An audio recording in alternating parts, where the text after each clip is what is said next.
coming to you live with another chapter of Vampyr.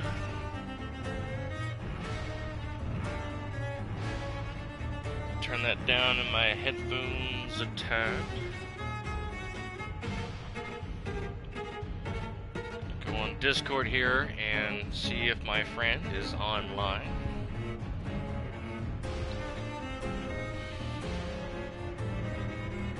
Yes.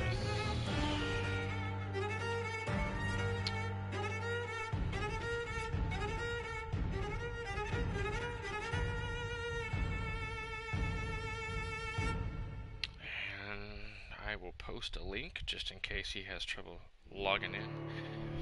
Sometimes YouTube can be pain. My videos. There we are.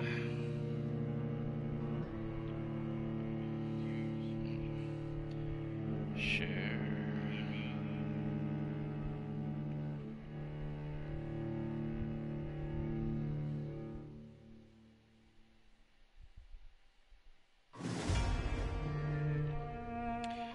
One day I'm gonna update my cover page. One day.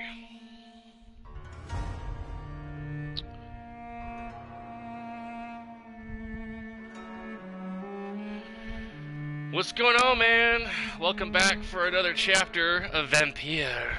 I just got through playing some of my chapter I've been going through by myself. I'm in Act 2. And I'm in the western part of the map, and just joined this vampire cult, doing some investigations in the rich part of London of this epidemic going on. I think I'm only going to just broadcast for 2 hours a day. And then I'm going to go back into playing my other chapter. Also, I don't know if I mentioned to you that I ordered this shirt offline for the God of War. And I ordered it like May 1st. And I finally got it. I'm wearing it right now. So stand up, you can kind of see Kratos' face. It's pretty badass.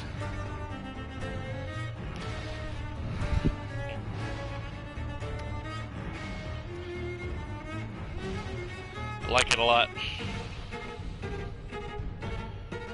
I announced that I was going to be broadcasting my game on YouTube about 3 hours ago on my Facebook page. Thank you, sir. So I'm kind of wanting to see if anyone else of my friends on Facebook are going to join me in my stream today.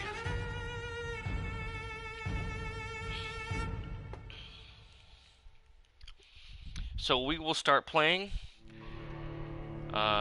here in just a moment. I've got about a minute till 11 o'clock. So we'll try to give people a moment to get in. See, I'm in Act 2, the Grand Guignol. I've got almost 6,000 experience points to do to evolve on my character on this save file, but I don't want to do it yet because I gotta go to another district and heal a bunch of people, because right now they're in critical condition. There's several people with there's 2 people with bronchitis, 1 person with sepsis, people with ammonia, some tired people, and I'm like, oh man. So, I was beginning to wonder, I digress, about my shirt, you know, because I was like, man, did I just get scammed on some fake company on Facebook? And like thousands of other people were like, you know, liking the shirts too, and like, oh my god, such cool shirts, you know, and they had different kinds of shirts that were God of War inspired. But But they had such a high volume of order that they were like, I guess they were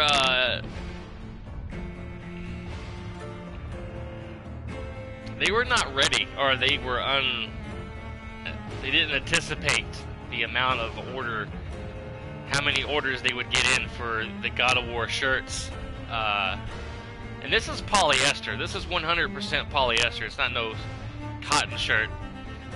So, which just makes it a whole lot better.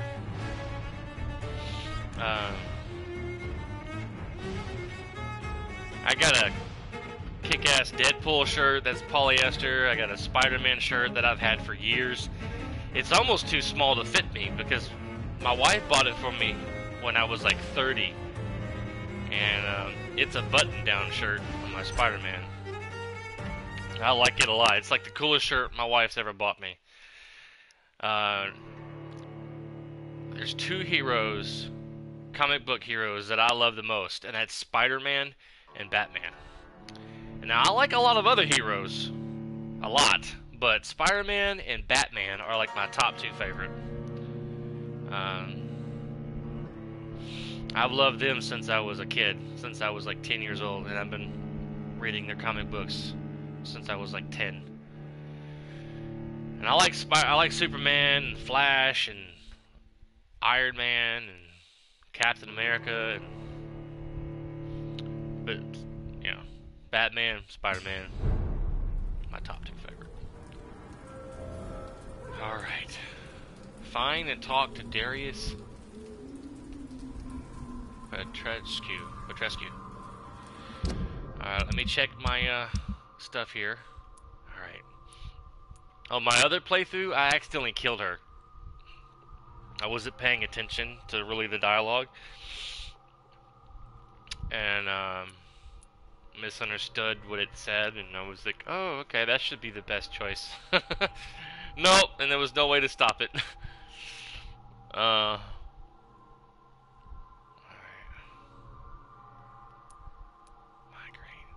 do you think I have a migraine for now?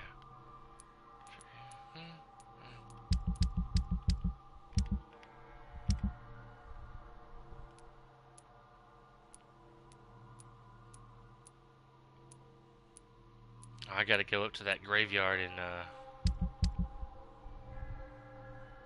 oh, that's where I was headed. I forgot. I never did get up there. Or maybe I did.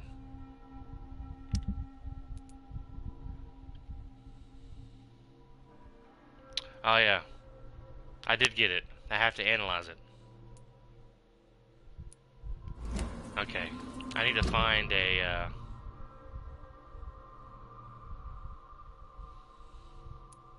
alright.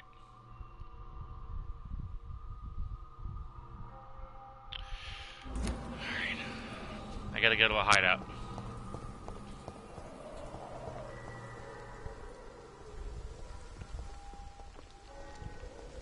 My week's been pretty good. Work at the auction house was same as always. And then my 2 days at the mall were crazy, but good.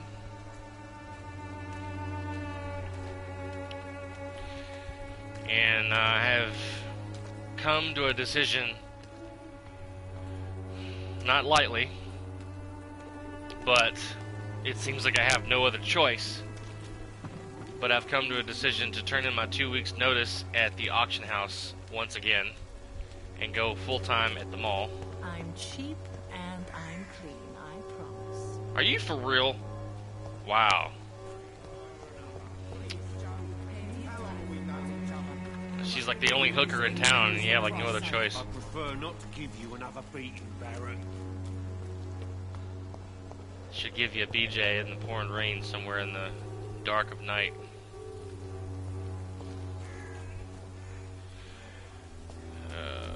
Oh yeah, wait, I don't want to go there yet. I need to find my, oh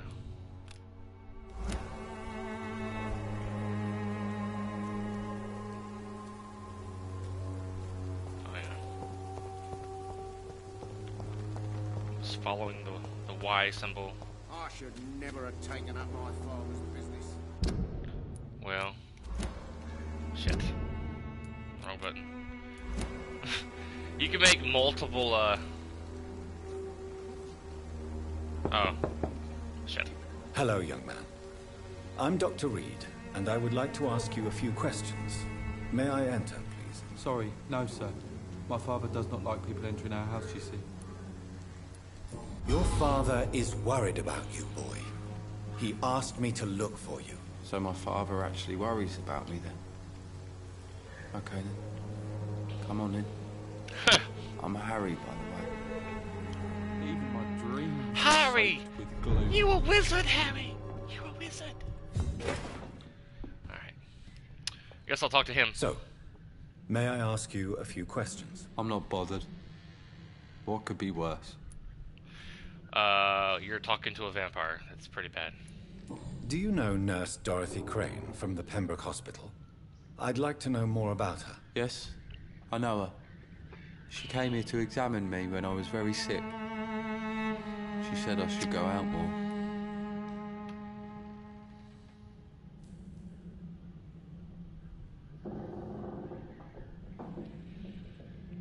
Lan, did you lose connection? Because it tells me you're no longer watching.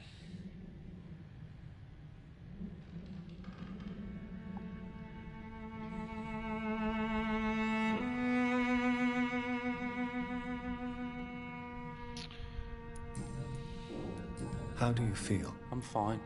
Welcome back. I mean, it's not easy every day, but I'm fine. I'm just tired of being sick all the time. If only I could be tough like... Well, you know. Speaking of which, what can you tell me about your father? My father is an idiot who makes idiot things. That's all I have to say.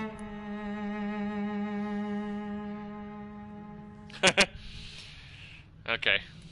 Forgive my bluntness, young man, but you don't seem happy living in Whitechapel. Why should I? I never wanted to come here in the first place. It was my father's decision. And look around you. Does this look like a nice place to live? You have a roof over your head, a place to call home. Many people here are not as lucky, you know. That's exactly what my father says. Harry, you should be grateful for what you've got. But I wasn't even consulted when we moved here. You a wizard, Harry? If life here is so terrible for you, why don't you just leave this place? Have you ever spoken to your father about it? I don't go outside. It terrifies me so. I went outside once without my father noticing and I saw terrible things. Bloody and frightening things. So that's why you stay at home all day? For fear of the epidemic? I'm not afraid of disease or death, Dr. Reed. It's the living I'm afraid of.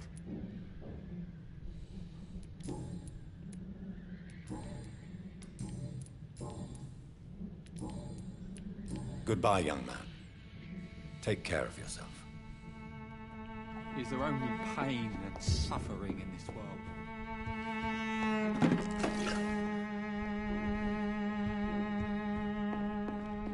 Okay.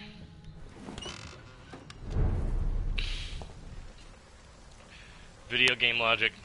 Go into a strange person's house, and rummage through their things and take what you want.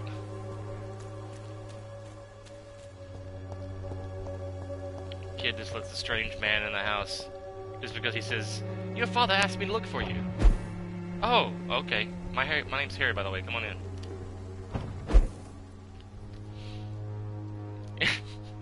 Oh, I'll take your word for it. Okay, come on in my house.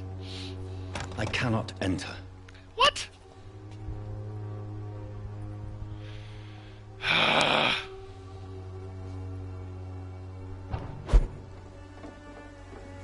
That's the freaking hideout right there. Alright. Let's go talk to the old man.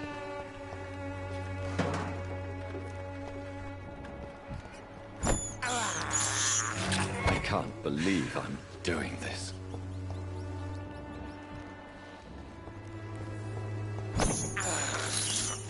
This is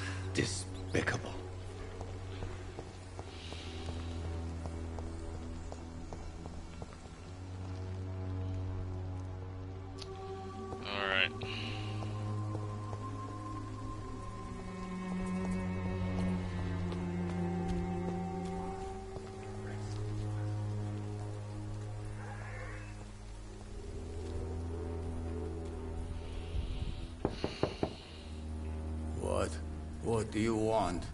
Leave me alone. Good evening, sir. I'm Dr. Reed. I'm looking for Nurse Dorothy Crane. There is no Dorothy Crane here. Liar. Oh, goodbye. I'm afraid this medical leaflet says the opposite, sir. Really? Well, I'm afraid I'm going to close this door right now. Go bother someone else, Mr. Doctor. To enter that house, I must discover who this man really is. Maybe I could start by observing what he's up to. Ah! I will return later.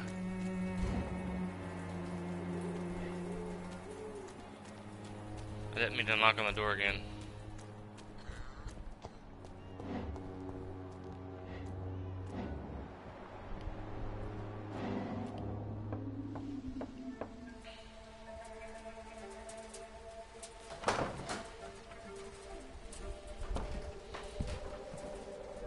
A strange man was at the door with a pass for our medical facility. I refused him entry. Darius, how could you know he didn't need our help? His clothes were too finely tailored to be from Whitechapel. Perhaps just a friend of that stray poet who is always about. Richard Nithercott? No, not of the same cloth, this man. I suspect some machination from that journalist. Clayton Darby. Is he still asking questions? Yes. I saw him drifting around St. Mary's Church. I swear he is tracking me just downwind.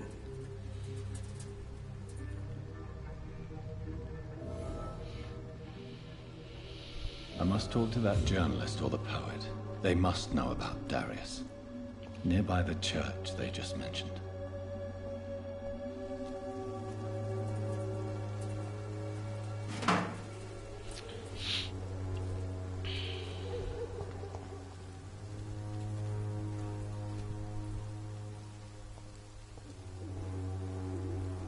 Wife and I are gonna go see Ant-Man and the Wasp tomorrow. Would do it today, but she's attending, helping a friend with a wedding. Her friend's daughter is getting married today, and my wife was helping her friend make stuff for the wedding.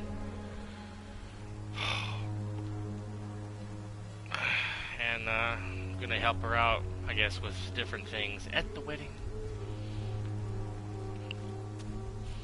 So my wife's gonna be gone all day, so I've got the whole house to myself for a while.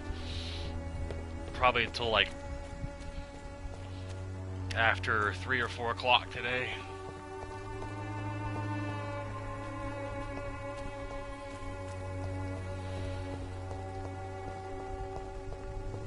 One way or another. Please, don't. How long have we known each other? Well, we even used to be neighbours, for Christ's sake.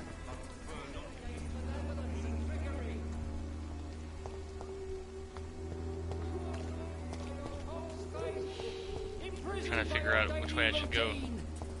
Unable to see the true horror around you. Let's talk to the Good evening, journalist. Doctor. Can I help you? I heard you're investigating an underground medical dispensary in Whitechapel. What do you know about it? Not much, I'm afraid. They are wary of strangers, and I'm not really an acquaintance of theirs. Why do you care?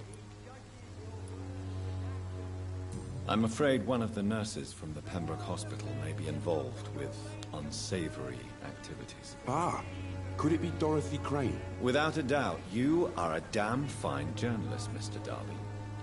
What do you know of her accomplice, a man named Darius? I don't know much about the man. He's very cautious. Never goes out. Doesn't seem to have any friends or family. He has no relatives at all? No. Except for that strange man, a poet named Richard Nithercott, who sometimes comes by. Darius would never let him in.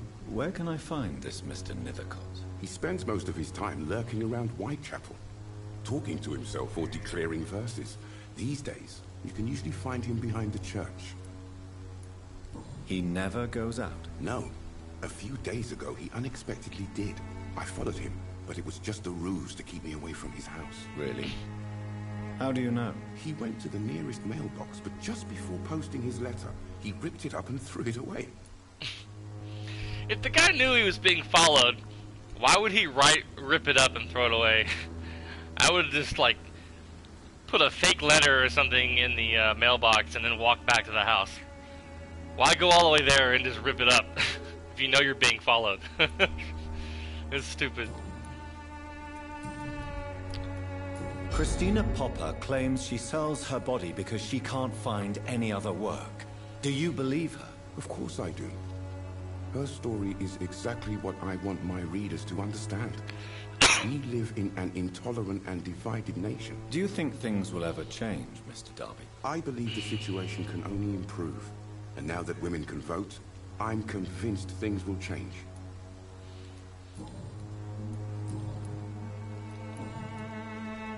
Goodbye, Mr. Darby. Farewell.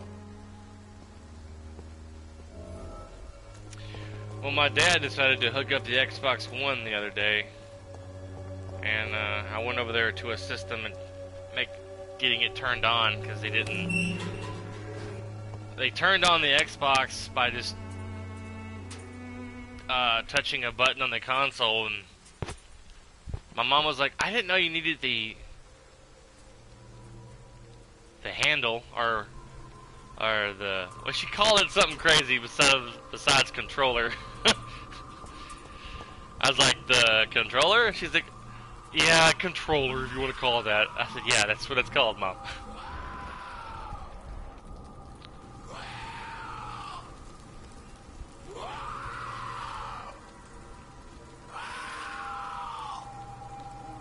What abilities do I have?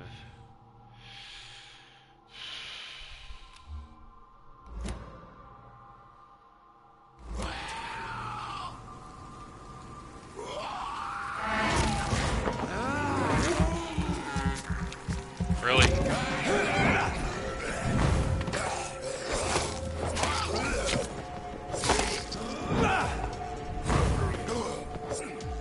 That's what I need in my other character.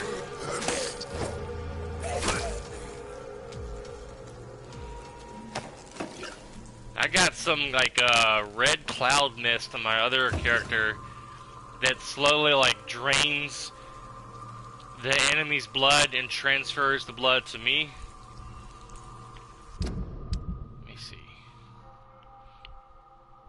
Shadow mist. Place a cloud of shadows at the target's feet of yours. The cloud will explode after a short time, causing heavy damage.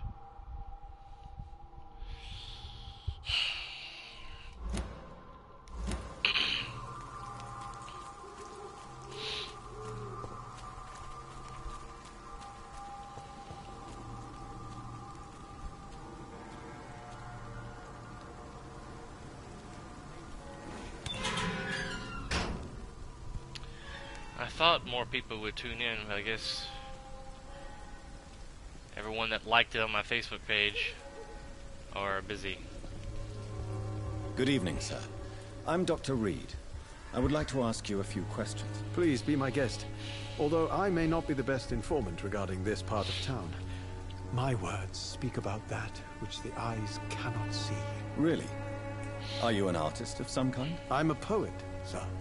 Richard Nethercott, at your service. May I ask you a few questions about the district? Extraordinary part of town, is it not? I'll be glad to help you, if I can. I'm looking for Dorothy Crane, a nurse who lives in this vicinity. Dorothy Crane. Oh, I love the name. The Crane of Whitechapel. Sounds very mysterious. But, sorry, no, never heard of her.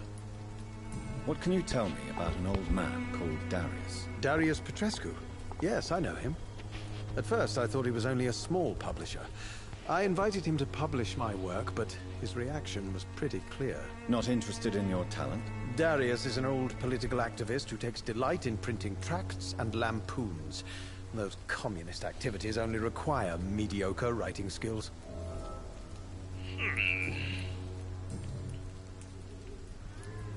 Are you aware that your life could be in danger in this part of town? But this is where I must be to feel the real beat of the city. I had to come, see it for myself, alone.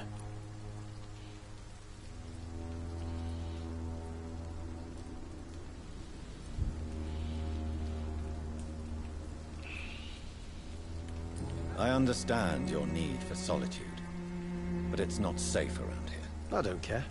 I don't have many friends, Doctor, and my family despises me. If some misfortune came upon you, who would be here to help you? Well, you for a start, my dear Doctor. May I ask what you're doing at this hour of night, sir? Do you live here? Not at all. I'm just enjoying the pleasure of a quiet walk. Though night talks are always preferable, if you ask me. Especially with strangers. But are you not afraid of the epidemic? Oh, why should I? I see some equity in the Spanish flu. No flesh should be saved, say the scriptures. Good or evil, rich or poor, all are equal in the eyes of the flu. If you say so. But as a physician in a time of epidemic, I must caution you to avoid unnecessary exposure, sir. Thank you, Doctor. But we both know the seeker of truth has to go boldly where the weak dare not.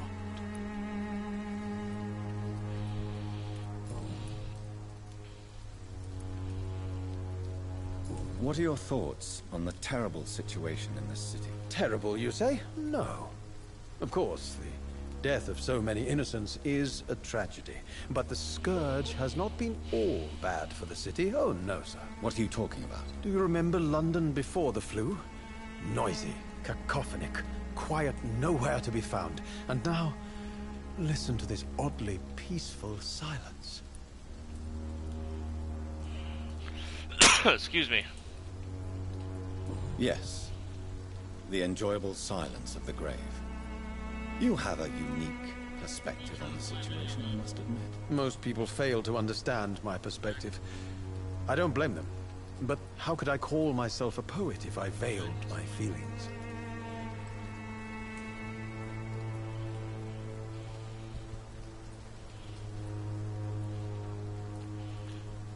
Yeah, I had like 5 people like my post on Facebook about me doing this stream at 11 o'clock today. I guess they're busy. They just liked it because they're friends of mine.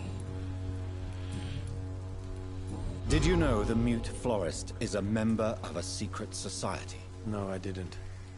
But I thank you for this information, sir. For it only enriches the mystery surrounding the precious Camellia. Camellia. Are you not curious? Is there not more you wish to know? That girl has not an ounce of malice in her. Whatever she may be hiding, it's certain to be for the benefit of most, if not all. I fear you are a hopeless romantic, Mr. Nethercott. Guilty as charged, Dr. Reed.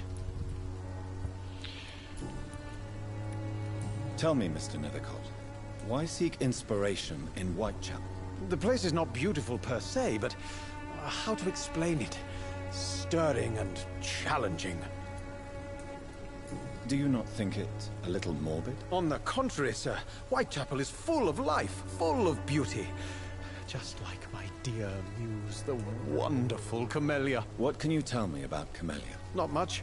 And that's the beauty of it. She can't speak, you know. She's a locked mystery who exhales kindness and sweetness. Perhaps you're just afraid to find out the truth about your muse. One day, perhaps, I'll ask her to come with me.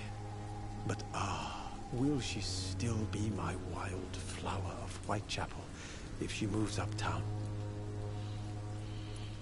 And have you ever tried to learn more about her?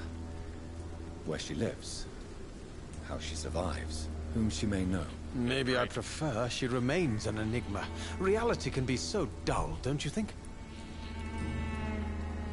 In what way, exactly? The struggle by gaslight, the barren smiles, and the added hunger under the rain. If you say so. Such vibrant antagonism and vivid paradox. The stripped humanity raged across each street. Vivid, of course, yes. And what about the poignant distress? Oh yes, the poignant distress. You see what I mean, don't you? That's what I want to write about, and that's what Whitechapel is made of. I'll leave you alone, sir.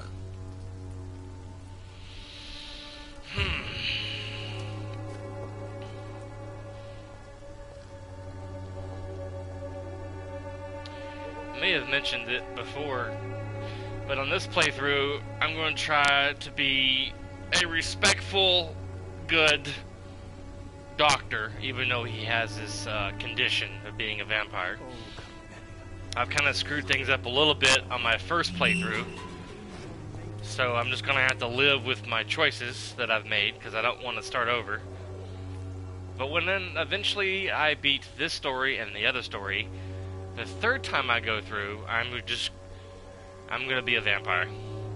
As soon as I get a chance, I'm going to devour everybody, one by one. One by one. And see the outcome on that. Hello again, miss. Tell me about Richard Nethercott. I understand he is quite fond of you, Camellia.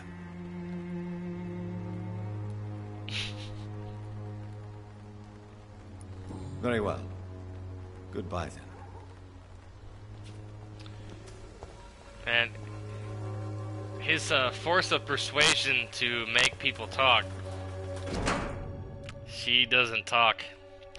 My dearest and most beloved children, I am so sorry you have not heard from me for a few months. The situation in London has been difficult. I know it may sound selfish. Oh, this is the letter I guess he tore up, but I'm still reading it here. And silly when you, my children, are still living in a country consumed by war, but there is also a war going on here in England.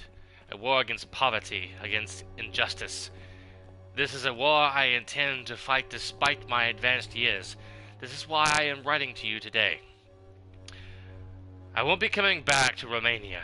That probably means I won't see you again before I die. Don't be sad, my darlings. You are grown up now, and you have children of your own.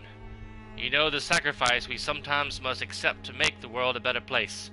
This is one I must make now, to feel useful one more time. I wish you a long and happy life. Kiss my grandchildren for me, and remember that your father loves you all the way from this cold, damp country. I am as ever your loving father, Darius Petrescu. The content of Darius' letter to his children could give me more leverage to enter. Darius is a bit less of a mystery now. It should not be that difficult to incite him to let me in.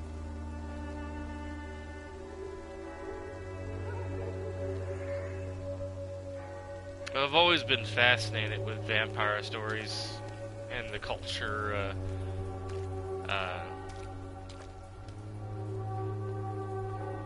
vampires and everything. Shit, wrong button. She's fatigued. I may have medicine. I'm glad that I'll be gentle. Pay me a bottle and I'll be nasty. Ooh. Good evening, Christian. Change your mind, Mr. Reed? Do you need any assistance, Miss Popper?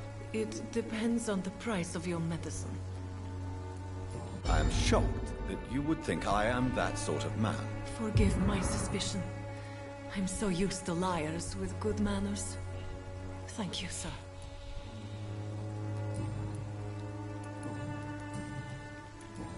Okay. Goodbye, miss. Take care of yourself as best you can. I don't know what. Good evening, Doctor. Can I help you? Do you need assistance? That would be nice of you, Doctor. Who knows what I may have caught during my investigation. If you persist in investigating the most pox-ridden boroughs of London, you must accept the risks. Thank you, sir. Goodbye, Mr. Darby. Farewell.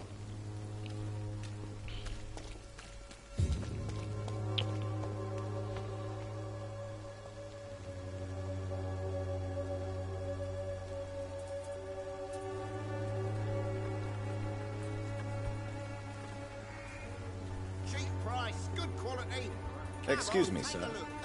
I have a few questions for you. Another journalist? I didn't answer the first one, so piss off! I'm not a journalist, I'm a doctor. A doctor, you say? It's quite a rare breed in this part of town. Really? But still, here I am. Dr. Jonathan Reed, at your service. I'm Joe Peterson to some, but Colossus Joe to most. And I don't remember asking for your service, sir. Have you heard of a nurse named Dorothy Crane? She's a colleague of mine, and is supposed to live around here. Dorothy Crane? Yeah, I know her. One of the few good souls who dare to help the sick around here. Could you please tell me more about her? She's a nice girl. Tries to help the migrants.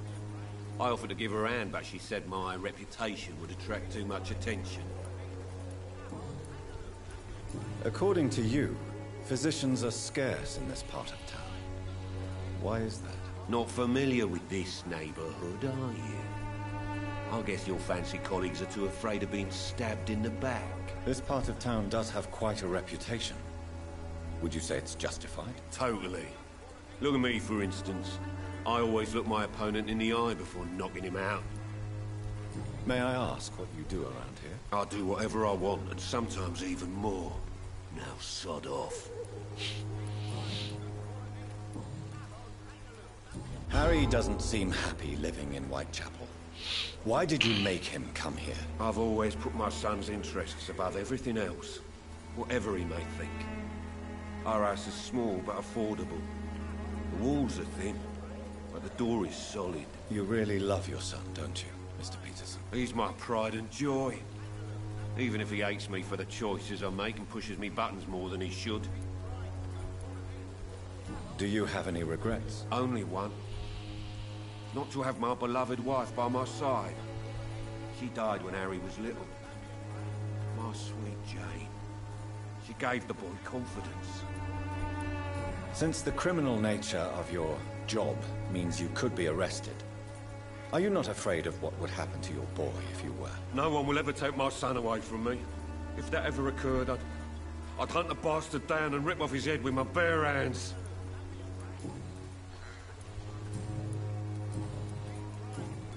Goodbye, Mr. Peterson. Cheap price, good quality. Come on, take a look. Don't be afraid. Welcome, sir. Please, take a browse of my wares. I am Dr. Reed. I would like to ask you a few questions, if you don't mind. Doctor? Interesting. I'm Barrett Lewis. Usually I don't have time to waste with talk, but at this hour of the night I can hardly refuse. Have you heard of a nurse called Dorothy Crane? Nurse Crane? So the bitch really is a nurse, then? Always thought she was just some crafty foreigner, that one. Yes, she's a nurse, and quite a good one. What did she do to gain such notoriety? Dorothy Crane ain't even a real name. Something like Dorothea Craniu. Something like that. Came to England fleeing the war, I was told. That doesn't explain why she irritates you so much. Your precious Nurse Crane gives away medical supplies and prescriptions for free. I offered to sell it for a fair cut, but no. Miss Crane wanted to play the quiet saint. How is business around here? Business? I have no business. Between this racket, theft, and customers getting scared, I'm losing money every day. I see. Sounds like you blame someone in particular for your situation. It's no secret Joe Peterson spends his time harassing merchants. But with me, he's trying to put me out of business once and for all. As a merchant, you see Whitechapel every day. Have you noticed anything out of the ordinary recently? Well, you mean besides the epidemic, the war, and all the usual crap? As long as I can remember, this part of town has been a bottomless pit, and no sign of the bottom yet. Violence is increasing in the borough. Yeah. A few nights ago, some blokes jumped me. Came out of one of the condemned workshops. Fever, madness, something like that. Where did this happen? Why did you go there? In the closed workshops nearby. I worked there as an apprentice in better days. Now I only go to find trinkets or tools. Too bad I was mugged, though. There was good money in that little box of loot I lost. Have you been hurt? No, But that's only because I ran like hell. Those men were raving lunatics, I tell you. Not even able to speak anymore, just screaming. Right then. Show me what you have.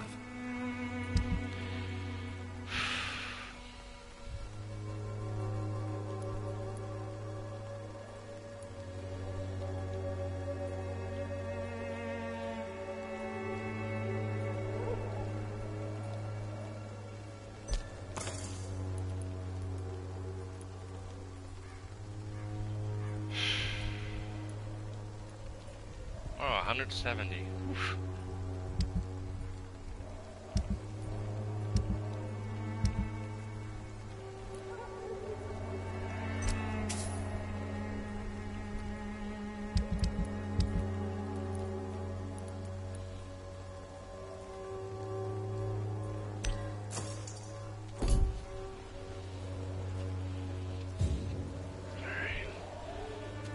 I probably won't have access to my hideout until after I talk to Dorothy Crane. Until after that scene's over with, but I'm gonna check again here.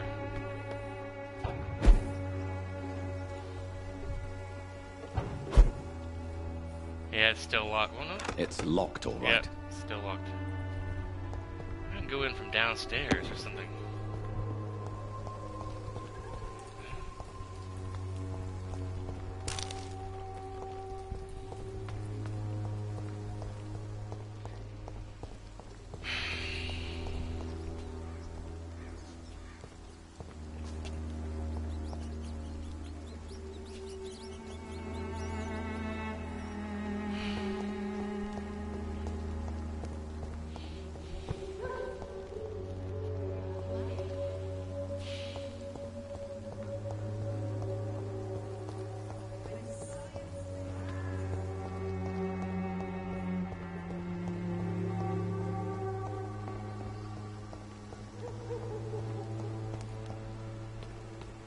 Not even sure where I'm going, just running.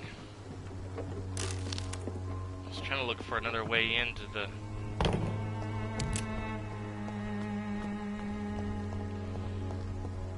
hideout, but I guess there's not any other way in there.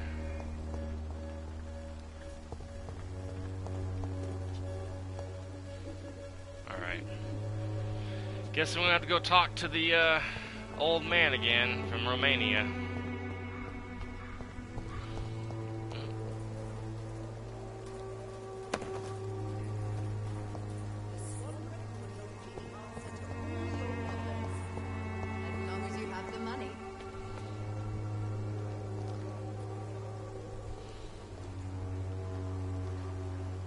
Good evening, my dear colleague.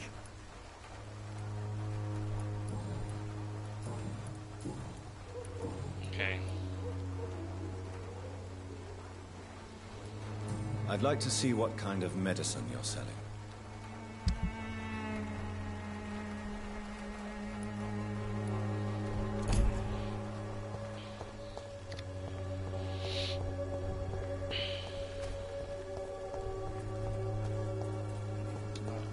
I got like 13 shillings or whatever.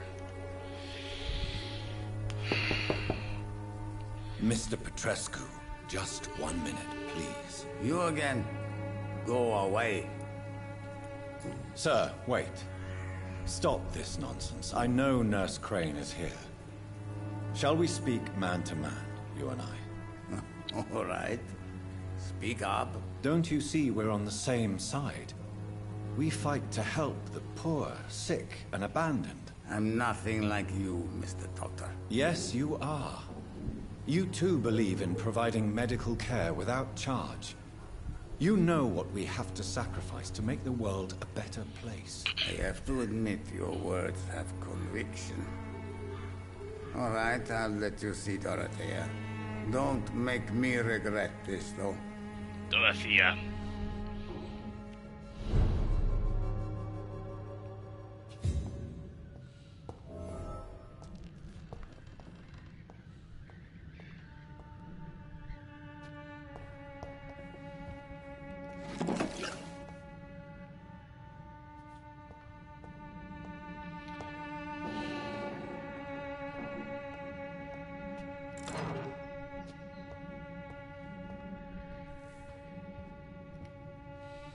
If you want to talk to Dorothea, you must go across the courtyard and take the stairs. We've not been formally introduced.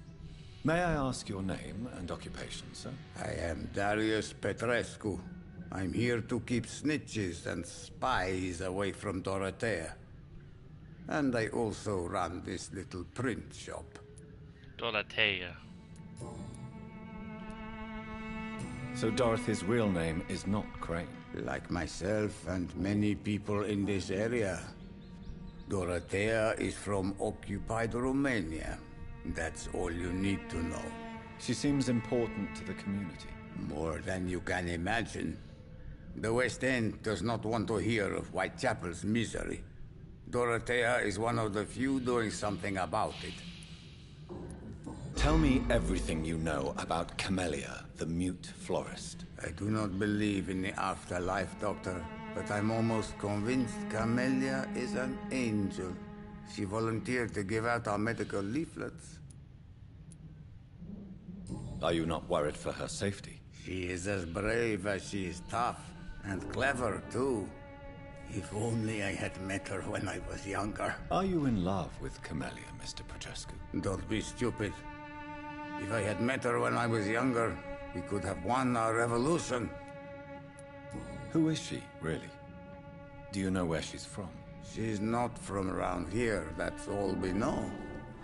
Camellia is not even her name. It's her favorite flower. You say she has no close family? Well, there's that awful poet who constantly follows her around like a lost puppy. A good man for sure, but a very poor writer. Tell me everything you know about Camellia, the mute florist. I do not believe in the afterlife, Doctor, but I'm almost convinced Camellia is an angel. She volunteered to give out our medical leaflets. It wasn't grayed out. It should be grayed out, but it's not.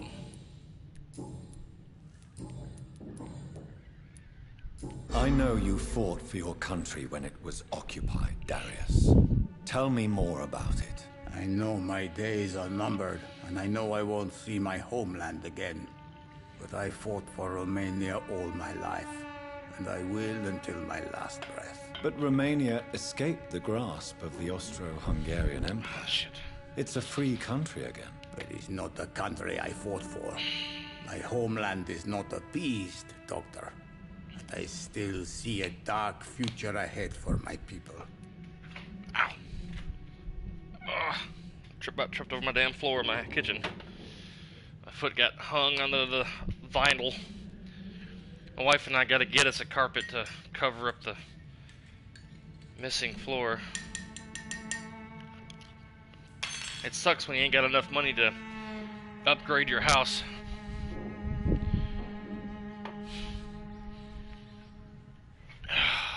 Okay. Do you have any family left, Mr. Petrescu? Children or grandchildren? Who knows? I have abandoned my people for so long, they might as well be dead. As dead as I am for them, I suppose. Don't be embarrassed, sir. If you must know, my own father disappeared many years ago, and I forgave him. It's quite awkward to talk about our families like this, but thank you, Dr. Reed. I appreciate your trust. This war won't last forever. Did you ever think of returning to your country now it's free? No. I have taught strength and determination to my sons and daughters. I'm an old, dying man who only has memories of better times to cherish. How did you meet Nurse Crane, Darius? Why does she trust you? I'm her oldest friend in England. Dorothea and I share many ideas about this country and about the country we left. You mean occupied Romania, don't you? Even if not directly, I fought against your enemies. Really? Then perhaps you have more in common with Dorothea than meets the eye, Dr. Reed. Goodbye, Mr. Petrescu. Coach Hills.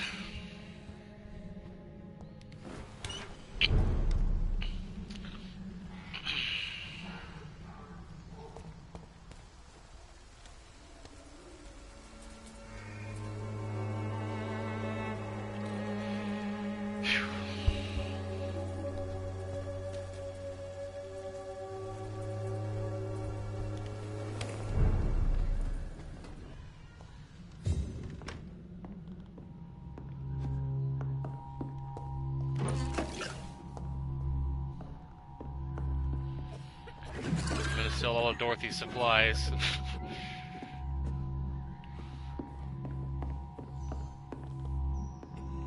Oh, man.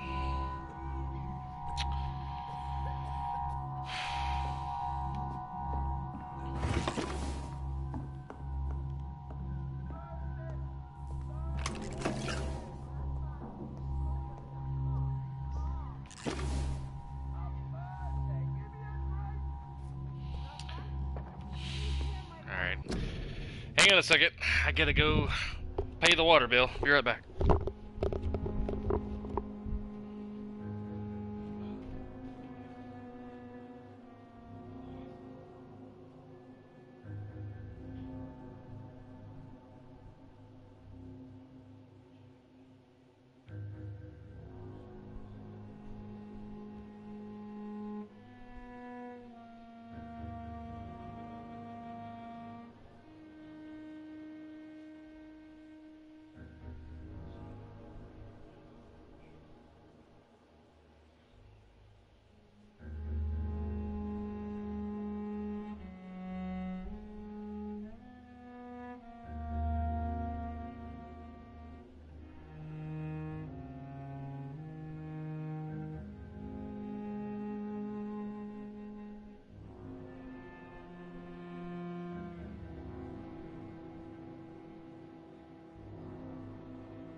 Okay.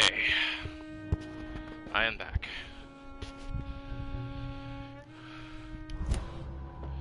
Alright. Oh, I forgot to turn on the damn subtitles. Doo-doo-doo. Let's see. And I need to brighten up the game a bit. There we go. I forget to do such things. I do not know why. On a personal note, my wife and I, we don't have any kids. And we've decided a long time ago that we don't want to have any kids. And we've been very careful and very good over the last 20-something years of not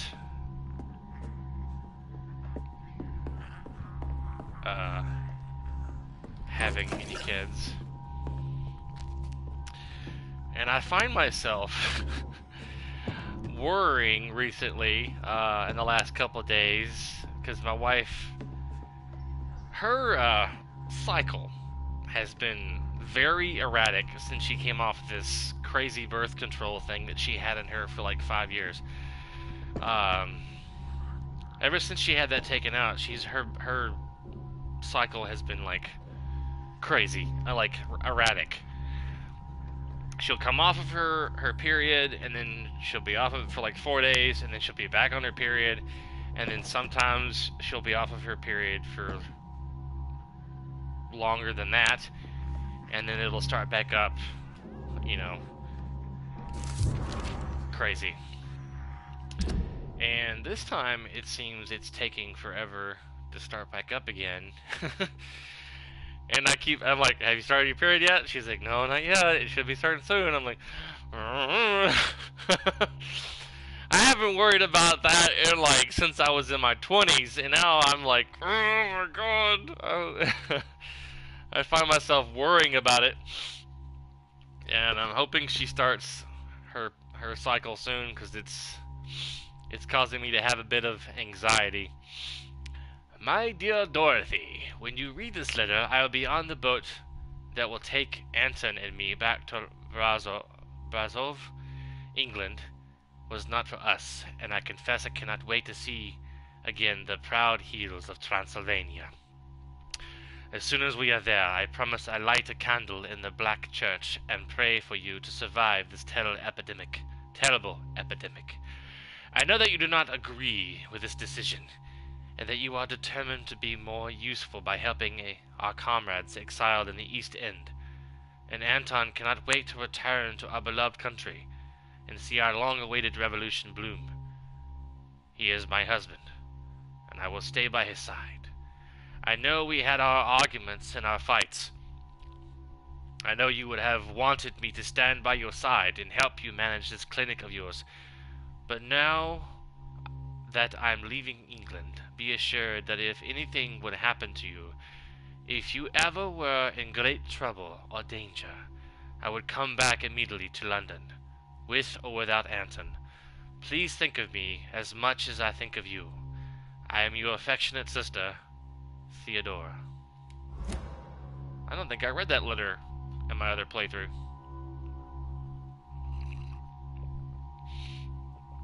Because, or if I digress back to what I was talking about. If my wife was to get pregnant, and we do not have the finances to have a child. We're barely keeping our heads above water, to be honest. I mean, we got so much debt that we're trying to pay off. It's hard enough to buy dog food for Jack. You know, and I tell her, honey, sometimes I tell her that we should probably consider giving Jack to somebody else who can afford to feed him and give him a better home. And she's like, no, I don't want to do that. I'm like, we're struggling here. You know, his insurance is like $56 a month, and his food is expensive. I mean, I love him. He's a great dog. He's stubborn, and he's a big old puppy. He's gotten a lot better at coming back in the house when we call him, mostly. He's pretty much house trained. And I can't wait till the time comes when we can trust him to leave him outside of his crate when we're like gone to work, or when we leave to say go see a movie or go out to eat dinner or something. And mostly to trust him enough when we're gone for like 8 to 9 hours a day, that he won't tear up the house or chew a big hole in the wall or tear up something that's my wife and I like. Like my consoles or the remote controls or something, anything he can get his teeth on. I hope that you know, trust that he can behave himself one day when we're not home for a long period of time, and him just not get so much anxiety where he has to chew on something that's not meant for him to chew on. But sometimes it's like, man, how are we gonna pay our bills? It gets tough sometimes. Past few months we've been playing catch up on a lot of our bills, because about 6 or 7 months ago we went through a rough patch where I chose this crazy health insurance that was taking out half my check, and I thought it was going to be monthly, like $200 something a month, but it was like weekly, and I was only getting paid out of after all the deductions, it was like around $200 something a week. And I was like, oh my god, I had to quit my job. I had to quit because it was taking too long to cancel, and I had to go back to the previous company I worked for, and it was just stressful, and it was crazy. And we can't afford to have a child. Simply can't. Alright, let's get back to the game here. He's gone. What do we have here, nurse? Patient Raz Van Vasily. High fever running on 3 days. Complaints of dizziness, muscle aches, and head pain. Diagnosed with influenza. Treatment? Aspirin and salicin for the fever and discomfort. Liquids for dehydration, but he's having trouble keeping even water down.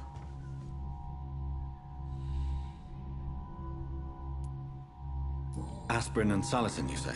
Why not some warm milk and a kiss on the cheek? Where are the quinine salts?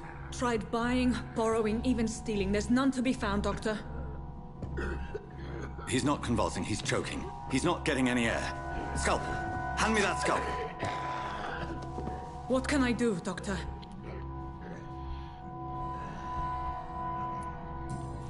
It's too dangerous to operate with these convulsions. Sedative, nurse. Do we have any anesthetics? I'm sorry, Doctor. None at all.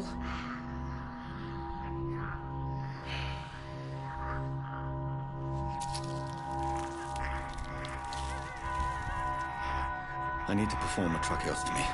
Short pipe. That rubber tube will do. We're going to cut a passage for air through the neck. Yes, Doctor. Oxygen. He's breathing again, but he's coughing up blood.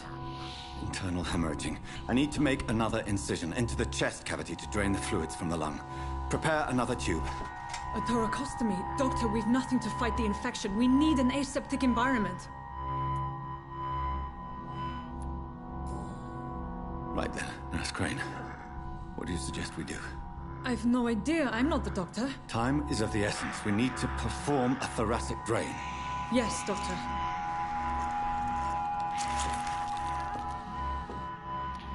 Last time I was unsuccessful at saving this guy. I don't know if there's any right choices He's still to bleeding, Doctor. I'm save losing his his life. pulse.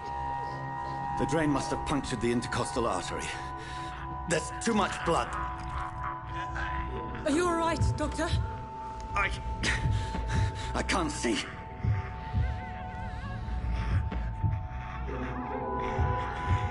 He's fighting the urge.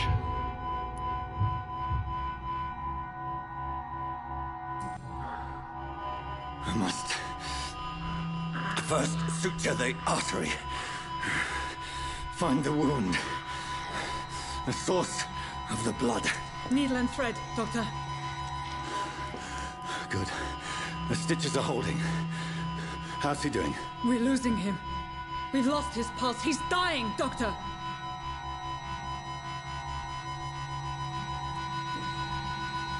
Cardiac massage, now. Cardiac... What? Are you making this up as you go along?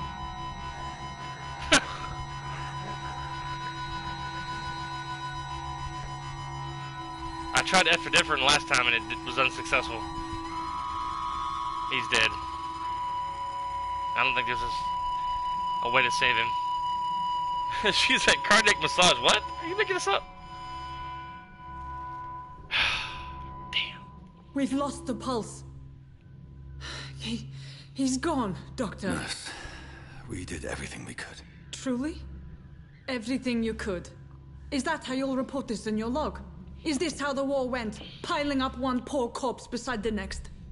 This was not an influenza-induced seizure. I've never seen symptoms like these on the continent. Neither have I. But the previous symptoms leading up to this attack were the same, indistinguishable from the epidemic. No. There was something more vile in these reactions. Something primitive. There have been numerous reports of mental breakdowns caused by the fever that accompanies the flu itself, Doctor. Yes, but... I'd best take some samples of the blood for analysis.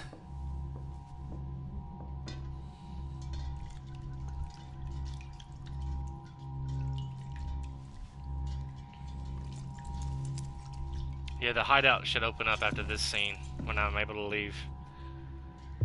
I doubt you're here to test my bedside manners. I suspect it was more than intuition alone that led you to us. So, how might I be of service, Dr. Reed?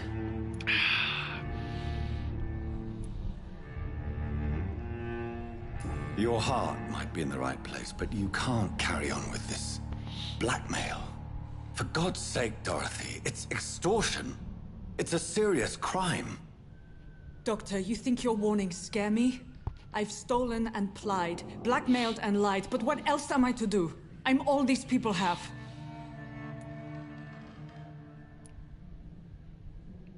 Dr. Swansea is a sensible and honest man. He wouldn't have refused your friend's care at Pembroke. It's easy for you to say, Doctor. These people cannot go to the police, nor to the hospital. They don't even speak English. They depend on me for everything. But why Lady Ashbury? Why her, of all people? She's pristine and proper, all right. But that she-wolf in sheep's clothing murders the poor for sport. I have her where she belongs, and I'll milk her for all she's got. So, the end justifies the means. Is that your defense? I know you're kind, Doctor. Just another fine-heeled, silver-spooned gentleman who was given the world on a platter. You know nothing of poverty. Nothing of the shame, the hunger, the loneliness. You've convinced me of the sincerity of your actions and their noble justifications. But all the same, blackmail is a crime, and it will stop, Nurse Crane. So, are you going to turn me over to the authorities? This is where oh, Charm, you will forget all about this. See, last time I chose Embrace, I'm ending this right now, and it was on the top right, but I didn't have that Charm option.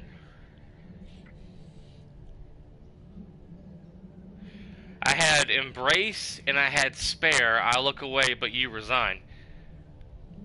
I'm gonna say Charm. And hopefully I won't regret my choices here. It seems like a good option. To Charm, you will forget about all of this. Listen very carefully, Dorothy. You will erase from your memory everything you pretend to know about Lady Ashbury and Pembroke Hospital. Let that rich bitch off the hook over my dead Nurse body. Crane, enough. Listen as if your life depended on every word. I know you've a generous heart who gives freely to those in need, but you shall walk away from the shadier streets of your business. I will never abandon... Dorothy, the discussion has come to a close. Your clandestine activities in the Resistance are over. Let it go. I'll let it go.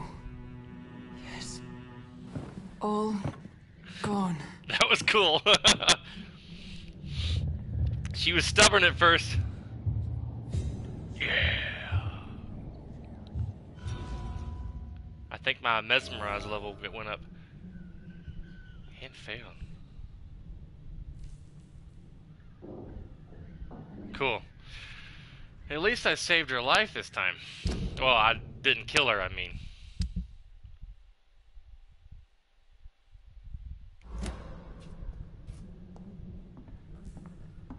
Okay, I guess she's gotta...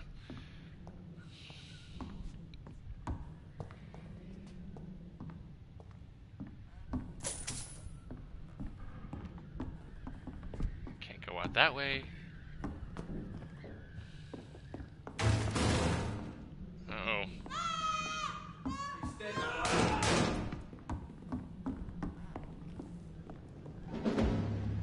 Die, bitch!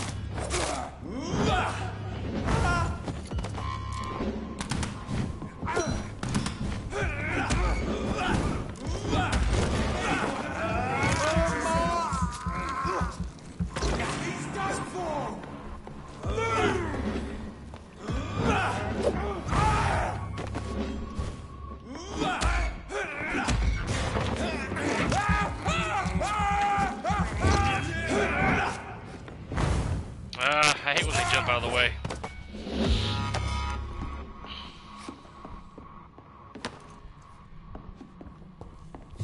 That happened last time, my other playthrough. After I killed Dorothy Crane, some damn vampire hunters busted in and...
Hello, Mr. Petrescu. Hello, Dr. Reed. Come on in.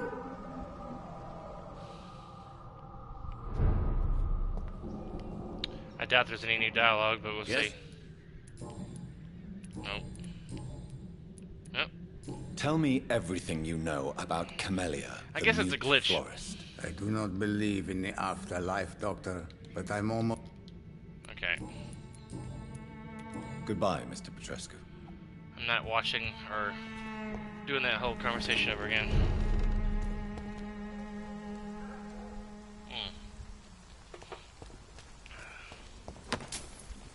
Alright. I'm not sure what I did different that gave me that option to charm Dorothy Crane. But I'm glad I had that option.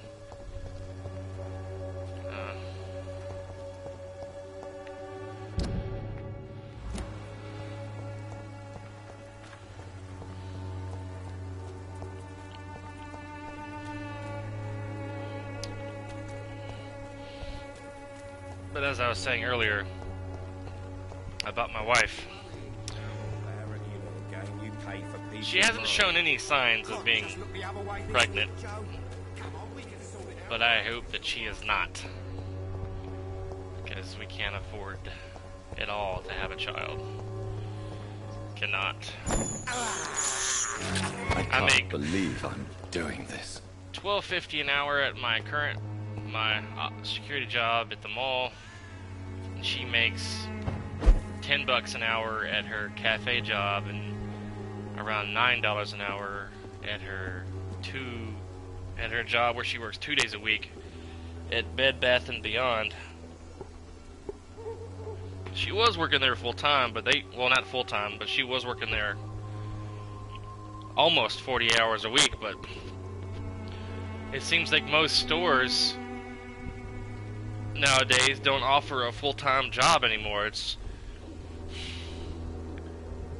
They say that shit to get her to work there. Oh yeah, we'll get you full-time. And then she starts and like, oh, and she only gets like 38 to 39 hours a week. I cannot enter. What the fuck? What is this bullshit?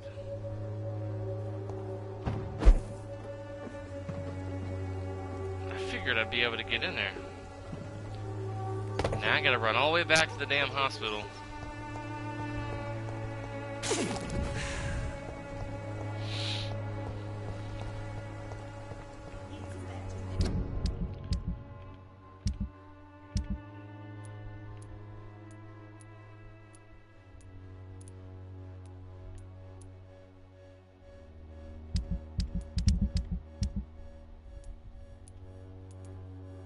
He has a migraine.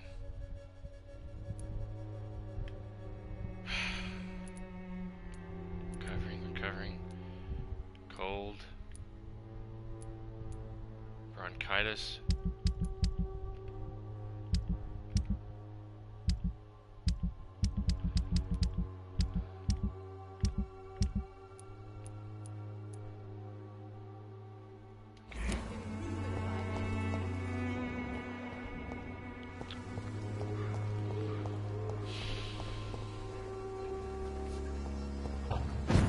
Boots will be proud of me.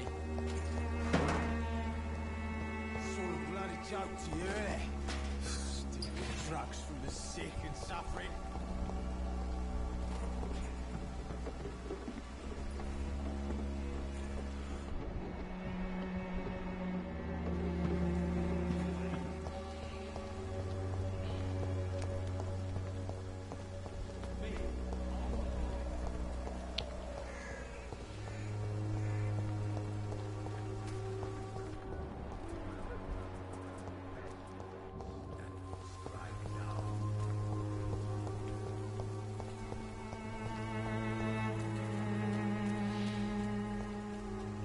Figures.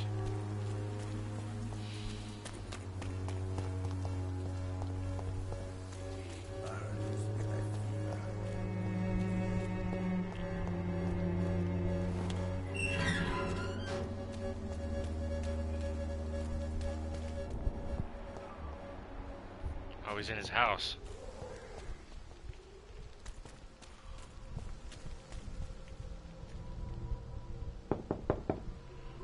Hello, Mr. Petrescu. Hello, Oh. Dr. Reed. Come on in. Didn't look like Mr. Petrescu on the character selection screen. Give him Yes? a cure for bronchitis. Do you need some help, Mr. Petrescu? I am very tired, but that is all. I don't need you, Doctor. Well, I think you do. Take this, and you'll feel better. Free drugs from an English doctor. It must be my lucky day. Goodbye, Mr. Petrescu.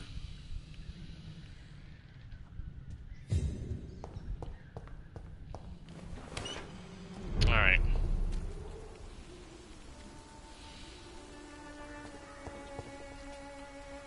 Now I'm gonna head back to the hospital. Talk to Lady Ashbury.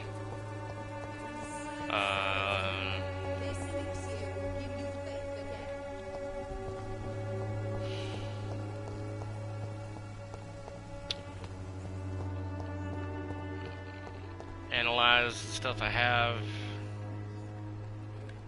Rest and evolve.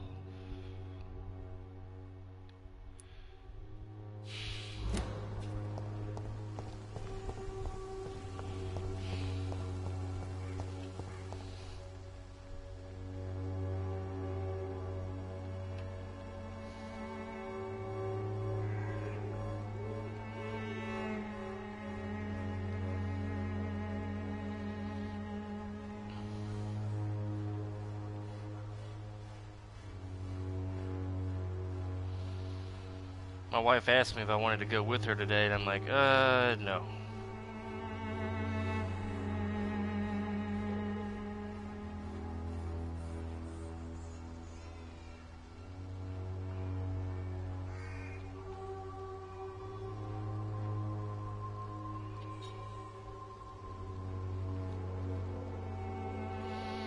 Because I would be super bored.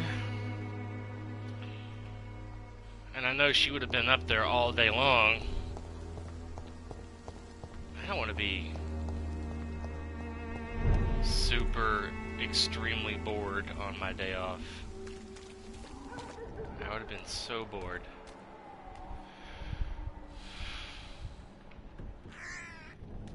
Make sure there's no bad guys around. They're normally hanging around this area.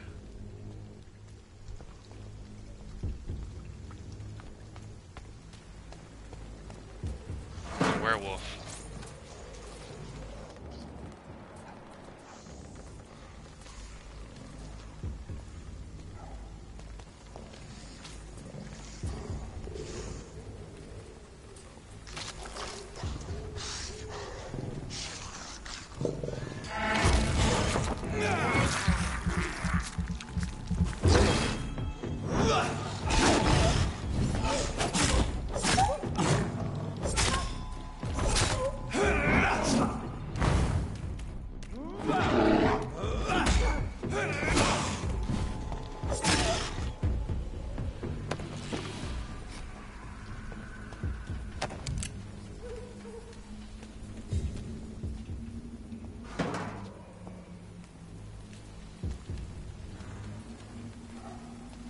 Poster.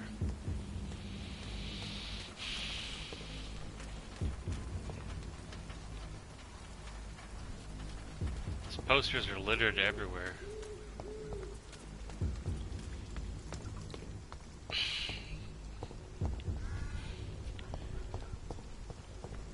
Lan, could you say if there was a TV show on some network that was kind of like this video game? You know, just take place back in 1918. A doctor, a well-known surgeon who was bitten, turned into a vampire, struggling with his moral code, trying to do good, and also suffering from this hunger of having the vampire condition. And he's trying to uncover the mysteries of this epidemic and the cause of the mysteries of being a vampire, or maybe trying to find a cure for it. Human blood. Whoever left these marks did so deliberately. I think I would watch it. You know, it's kind of based off the game, but not based off the game. Like, say if some producer, writer, director came up with a TV show that was a lot like this game. It'd be pretty awesome. I would definitely watch it.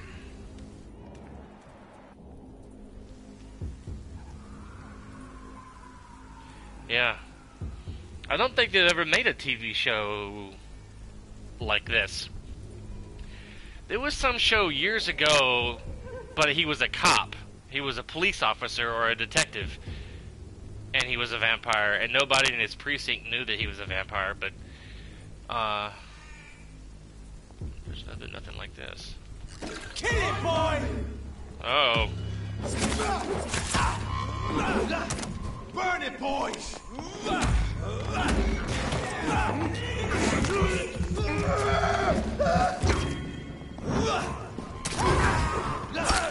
Ah, probably gonna die.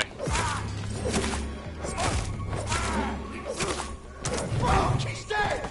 Filthy fucking beast! Crush the leech, boys!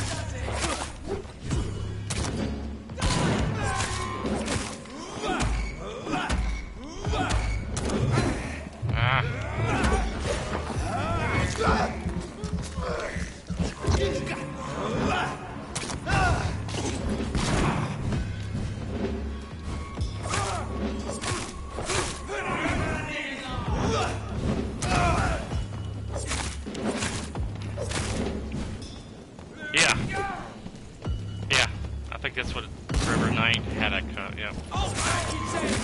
Yeah, I think that's the show I was thinking of. Dang it, getting murdered here.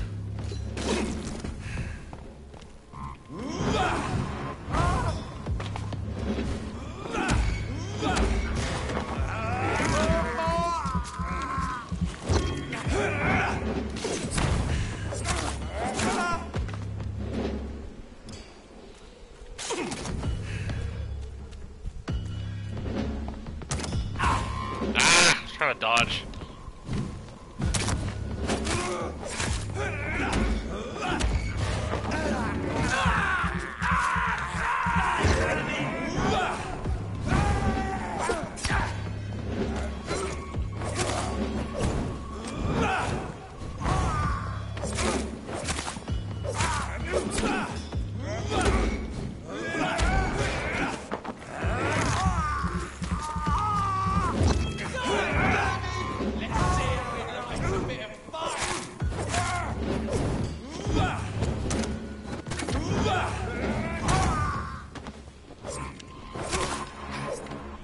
Reset my skills on my other account to give myself that power. This guy's name is Toby Sheen.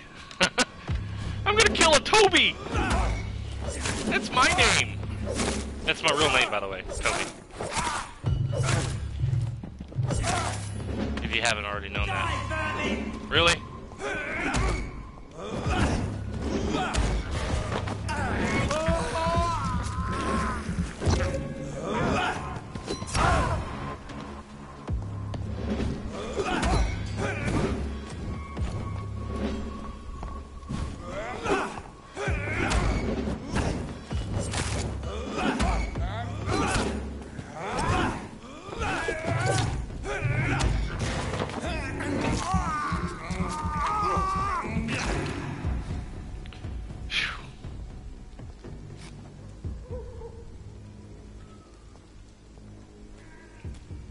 I think I remember fighting those guys on my other playthrough.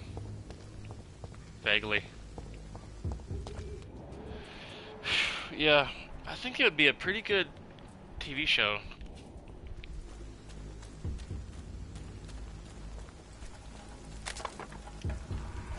It'd be a nice drama slash horror slash sci-fi TV show. Hell, they could probably get this actor who does the voice for him with the right makeup and stuff, and to portray the characters.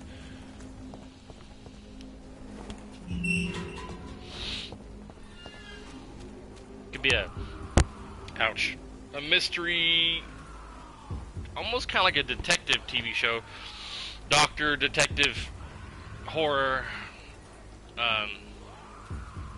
suspenseful. That could have some suspense in it, and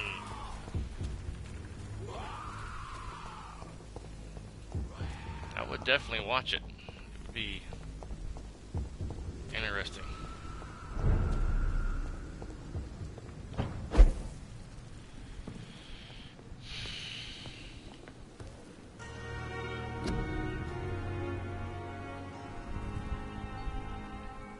Really?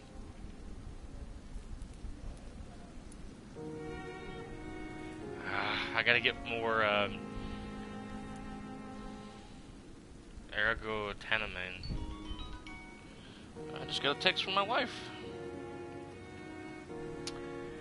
We have to come here to walk the trail one day.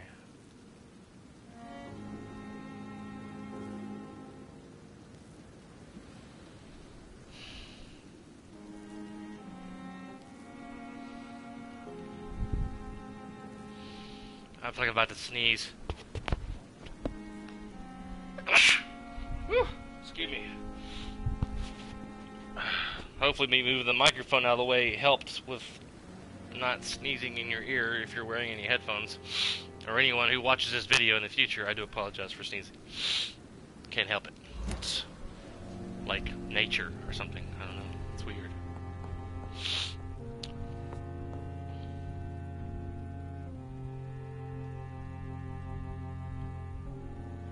Alright, let me check and see if anyone needs any major fatigue. It's 4. Headache, cold, fatigue. It's 5. 6 fatigues. 1, 2 colds, or maybe that's 7. Maybe did I count him? 6 or 7 fatigues, 2 colds.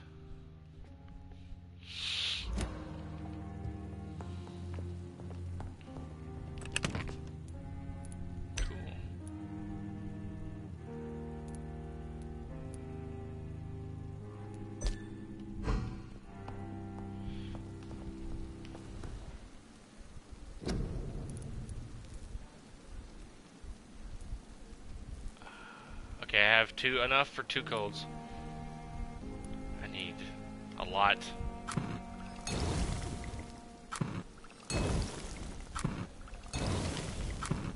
I think I have enough to make enough stuff to cure all the fatigues in this district. Alright.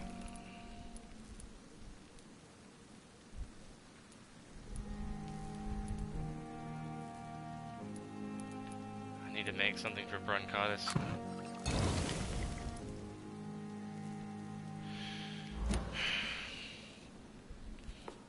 When I had years ago when PlayStation 2 was the newest console, and I played games on that, I had a thing called a Game Shark with like thousands of cheat codes for a whole bunch of games that were available on the PlayStation 2. And I would cheat.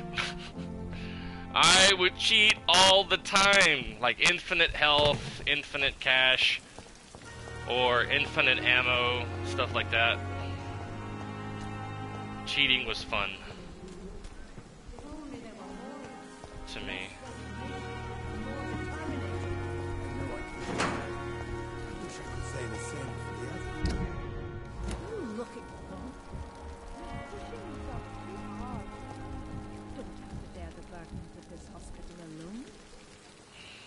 Good evening, Nurse Brennan. Good evening, Doctor.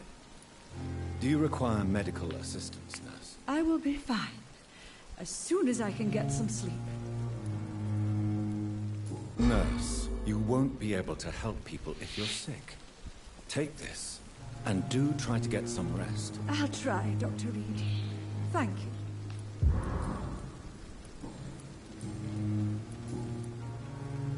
Goodbye, nurse. Call me if you need assistance.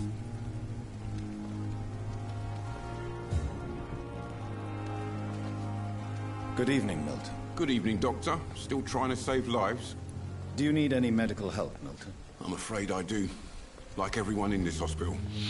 It's a sad state of affairs when even the hospital workers are worried about disease. Our job brings us into contact with all kinds of infections, Milton. There's no shame in being ill while you're in a hospital.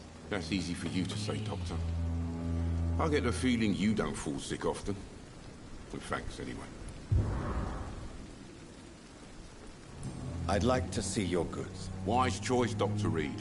A reliable gun is what everybody needs these days.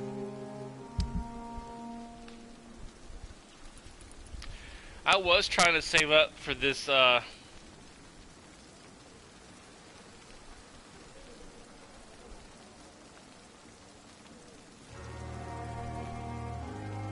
this shotgun, but I ended up getting a level 4 shotgun on my main playthrough in the West End district, going through one of the houses in my investigation in the story,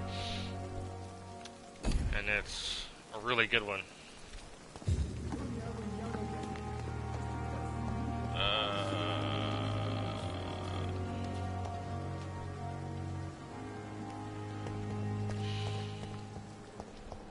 I don't know if you're into watching supernatural shows with like vampires and werewolves and ghosts and stuff, but there's a pretty good drama TV show on Netflix called Almost Human.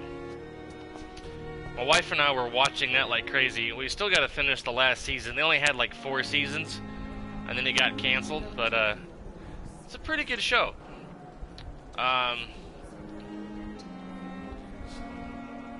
I'm a big fan of the lead actor that plays the vampire in that show, and I can't currently think of his name. But he ends up befriending a guy that contracted the werewolf disease. I can't even think of the technical medical term of being a werewolf. It starts with the letter L. Lee. It's right on the tip of my tongue. Leocatropy?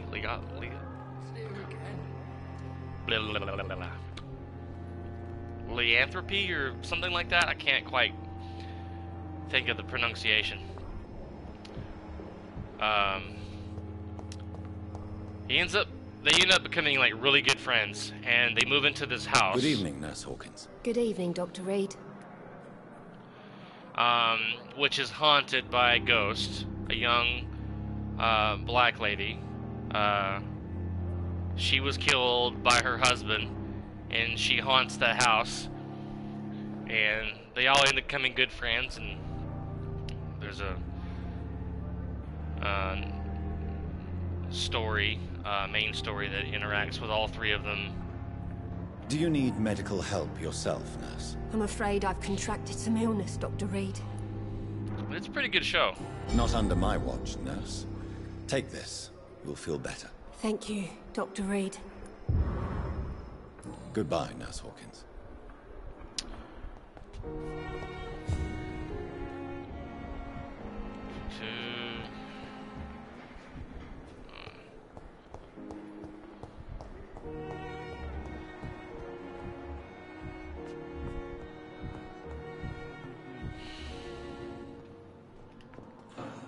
I'm quite busy right now, Dr. Reed.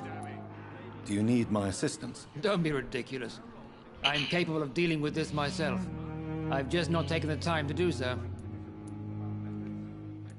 Then you are lucky that I have taken the time to do so. Consider it a gesture of solidarity between professionals. I wish this hospital could have received as much attention from you, Dr. Reed.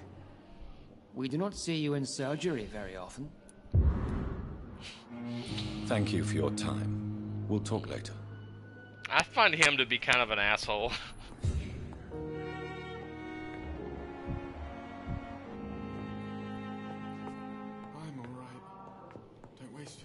Good evening, Mr. Fiddick. Good evening, Dr. Reed. Any news about my operation? Is there anything else that's bothering you? Can I help in any way? Really? Why has no one else asked me that since I got here? I thought I was in a hospital. Unfortunately, you are not the only person who needs help. And complaining about it won't do you any good. Well, perhaps you're right, Dr. Reed. I'm sure if me missus was still alive, she wouldn't be happy with me going on like this. Goodbye for now, Mr. Fiddick. I'll see you later.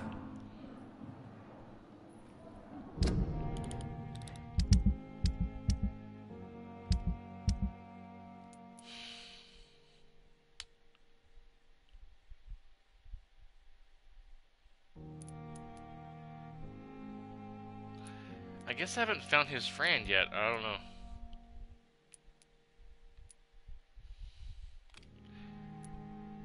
Find out who's spying on Thelma Howcroft.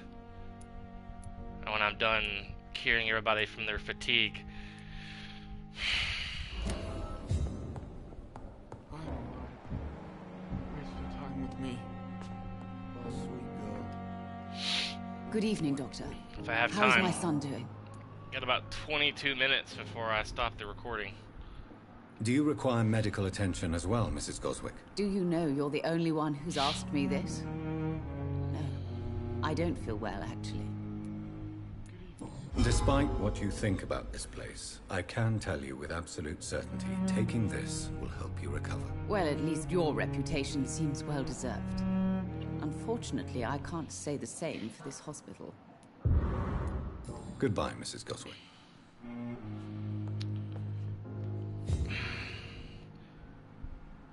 I'm walking around curing people from being tired when there's a bed laying right here for them to lay on and go take a nap. It's one disease or illness that I think that should not be, that I shouldn't be curing. Let's see, recovering. Okay, him to cold. Oh, there's his buddy. Cold, headache, recovering. Okay. So I need to go give him some medicine for sleepiness, even though he's got a bed to lay in and go to sleep in. And then go give this guy medicine for a common cold, and give him some headache medicine. And also give him some medicine for fatigue. I'm the big person on common sense, and if I was in Reed's shoes, I would go up to them and smack them upside the head and said, "You tired?" Point to a bed. Lay down, take a nap, go to sleep. I'm not going to give you medicine for being tired. Oh, please spare me, Dark Queen. Good evening, Mr. Elwood. Evening, Dr. Reed. Soldier, do you need assistance? Not really. I think I caught something in this bloody hospital. I swear I'm dead, yet smiling inside, Dr. Reed. As long as you remain here, I will make sure you don't have to worry about your health. Don't think you can do much about it. Damage is done. Goodbye for now, Mr. Elwood. Alright, I'm gonna finish up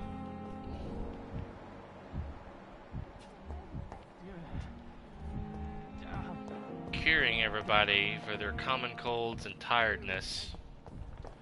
And then I'm gonna go evolve and rest.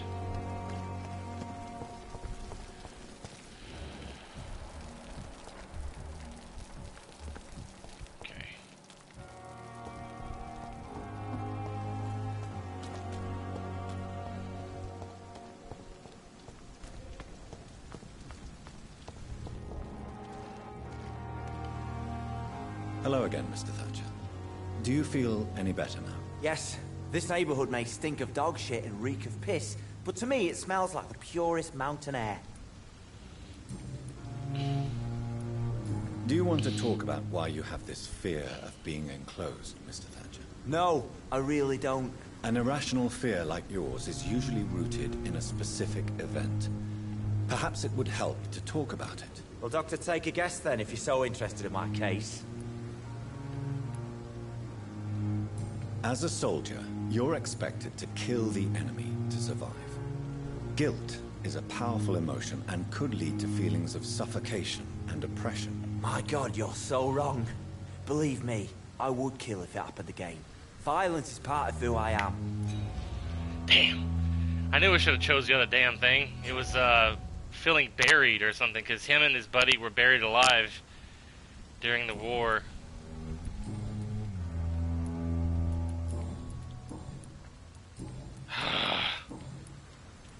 Mr. Thatcher, do you have a job? No.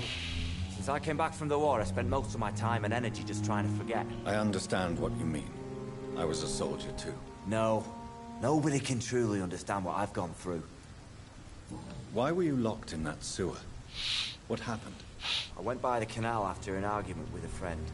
Got chased by these fucking wankers and had to barricade myself in, despite my claustrophobia. Why did you run? What was the reason for your argument? Newton wanted me to go to a hospital. I can't stand being closed in. Makes me feel like I'm suffocating. Tell me about your claustrophobia. Has anyone given you an official diagnosis? That's what the bloody doctor said. But I don't want to go to a hospital to get checked again. I'll deal with it my own way. Oswald, why did you not go to the Pembroke Hospital to seek medical help? I don't trust doctors. All they care about is their careers and processes. I won't be locked in any room again by anyone. Your fear of being trapped is not going to go away by itself. You need professional help.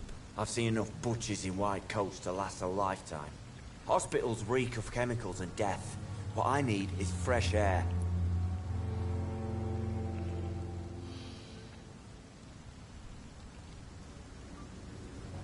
Almost Human. There's some information about Almost Human. No, that's not the name of the show. That's a good show, but not the show I was thinking of. No, it's called Being Human. Being Human. Yes.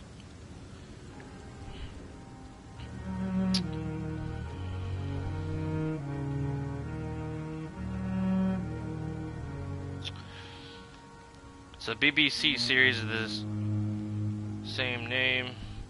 Sam Witwer is the main actor, or the main character, or actor who plays Aiden Waite.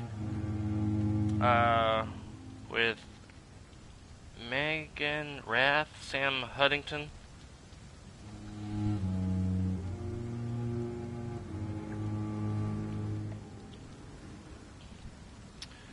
Features 3 20-something roommates who each try to keep a secret from the rest of the world.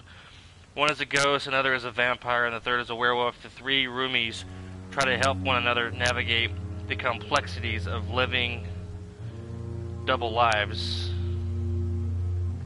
Yeah, Sam Witwer. I've followed his career for a while. He's a pretty good actor. Okay. Goodbye, Mr. Thatcher. Try to take care of yourself. Shit. I meant to give him the medicine. Good evening. Evening, Dr. Reed. Do you need medical attention? Don't get me wrong, sir. I'm grateful for what you've done, but I've never felt comfortable with doctors. I'm certain you have your reasons, but let me assure you, I'm not like other doctors you may have consulted with. It is true. You risked your life to save me, after all. It would be impolite to refuse your counsel. Goodbye, Mr. Thatcher. Try to take care of yourself. Most of these dillweeds are getting sick because they're constantly standing out in the damn rain.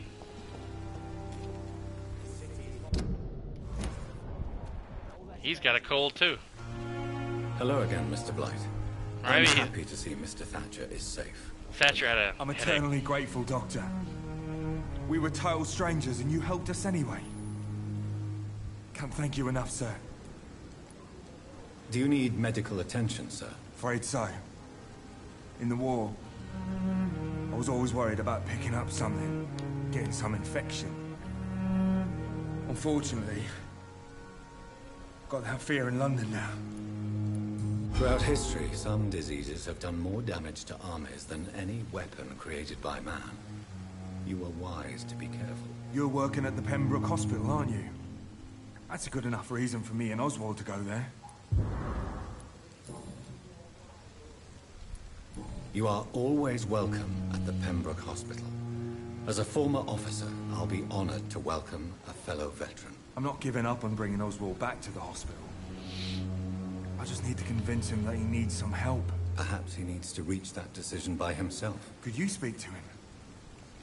He doesn't usually listen to doctors, but perhaps because you've been through it, you can talk him round. Why do you stay here now that Mr. Thatcher's back? It's complicated. Since the war, Oswald's been really nervous with the idea of entering any hospital. And me, I've got my own issues. Can you speak about them? Rats, sir. Even seeing one, they turn me. Just want to run. It's that fear that stopped me from going after Oswald when he left. What can you tell me about the war, Mr. Blight? If you want to speak about it, of course. War was... well, you know, sir. The stench of death everywhere. Your mates lying bleeding in the mud. Just praying to make it through and get home. Bloody nightmare. Did you know Oswald Thatcher before the war? No. We met in the battlefield. I think we're in the same boat to France. We've stuck together ever since. I fought in France, too. I served as a field surgeon, but it was not uncommon to repel an assault, especially at night. Yeah. The first time I was wounded, I had to protect the infirmary from hostiles. Twice. What caused your phobia of rats, Newton? It happened last year following an artillery attack. I was trapped for 2 days in a hole under 2 dead soldiers. And there were rats. Go on. They started eating me as soon as I dozed. Gnawing at my ears, my fingers, lips. I couldn't move. Couldn't call for help. I see. No, you don't. You have no idea what it is to wake up buried under bodies. Fucking vermin eating your flesh. Oswald. He found me and saved me. Goodbye, Mr. Blight. Take care of yourself. They say that. You have no idea what it is to wake up under corpses, but he does. Good evening. Evening, Dr. Reed. Just trying to see if there's any hints opened up. Goodbye, Mr. Thatcher. Oh, man. Try to take care of yourself. Alright. I think I've gotten everybody. Recovering. I got one more, okay. Okay, I gotta go talk to, Rakesh. And then I'll go talk to, I'll go talk to her first, then I'll go talk to Rakesh.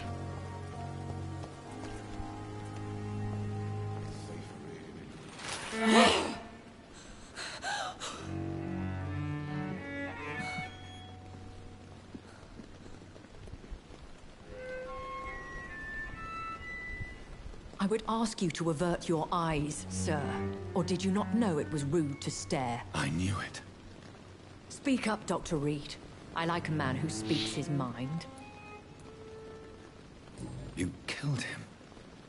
He trusted you. And you killed him.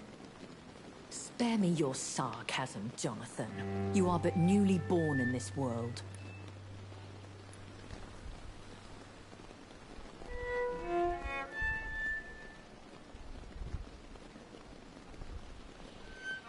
No need to apologize, my lady. I know exactly what you endure. The situation is somewhat awkward nonetheless. I have not been observed sustaining myself for many decades. I have to say I'm a trifle embarrassed. Anyway, I have concluded my inquiries concerning your blackmailer. I see. Please excuse my agitated state.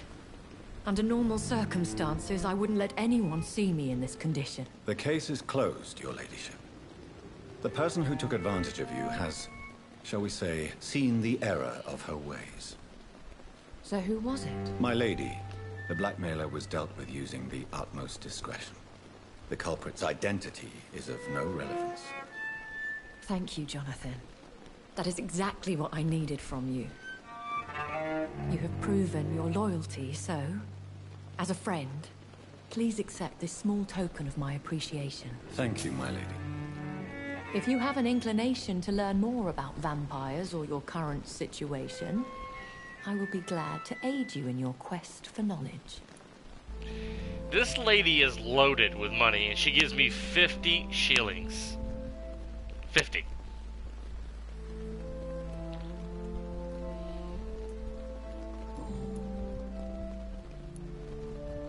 I don't understand. Why was I created and then left for dead? That is a question only the one who made you can answer. It's not normal practice. I doubt even if you find him, he will answer you, considering how cruelly he treated you. So me being a vampire could have been a mistake. I very much doubt it, Jonathan. Contrary to the legends, it is not as simple to make another vampire by just biting someone. I'd like to avoid creating another vampire by mistake anyway. Tell me, how is it done? The process is dangerous. It could even kill your potential progeny. If you did decide to sire an offspring, they must drink of your blood, Jonathan. I've been hearing a voice talking in my head. Is this some kind of insanity? It feels like the voice of the vampire that created me. Hush. Tell no one this.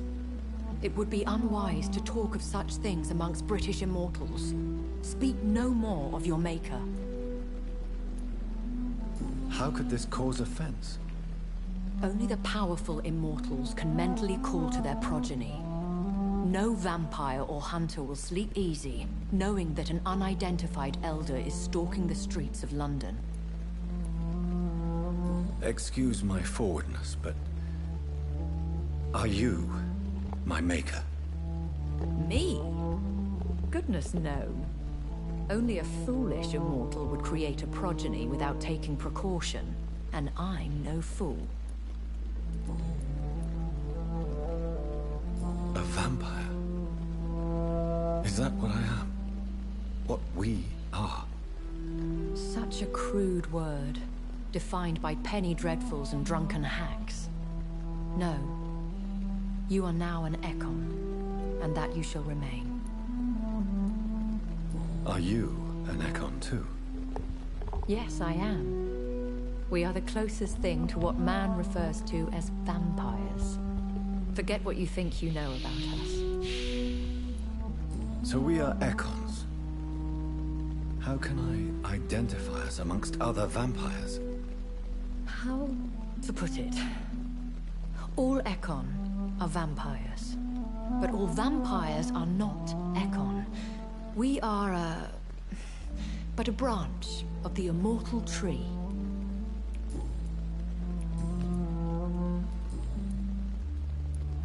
Why did you save me in the canning factory? I could hardly stand by and watch such a promising young blood as yourself be torn to shreds by some gutter scowl. William Bishop wasn't the vampire that created me then? No, Jonathan. Whatever their strength and demeanor, Skulls are the progeny of careless vampires. It cannot be the other way round. What type of vampire is a Skull? Not a true vampire. The deformed offspring of lesser vampires. It is a shame these creatures run wild, slaves to their baser instincts. Why does Dr. Swansea allow you to feed on the patients of the hospital? Dr. Swansea is a good and compassionate man. He is trying to find a solution for our hunger. Until that happens, he is clever enough to understand that I only feed upon the dying. What do you know about this Brotherhood of St. Paul's Stole? The Brotherhood is well known amongst London vampire society. As long as our kind is discreet, and as long as they do not interfere, we have come to a mutual understanding. And no one suspected you of the murders? As you well know, suspicion has recently fallen on me of killing for pleasure. But you have my word, Jonathan. I take no pleasure in taking a life. I know this is beyond the pale, but may I inquire your age? Really? And I thought you were gentlemen. If you must know, I'm 27. I've been 27 for a long time now, and 27 I shall remain. Clever. Very well, but I believe there is more to this than you are saying. A lady has to have some secrets. And who bestowed upon you this eternal youth? My maker. He left this isle a long time ago.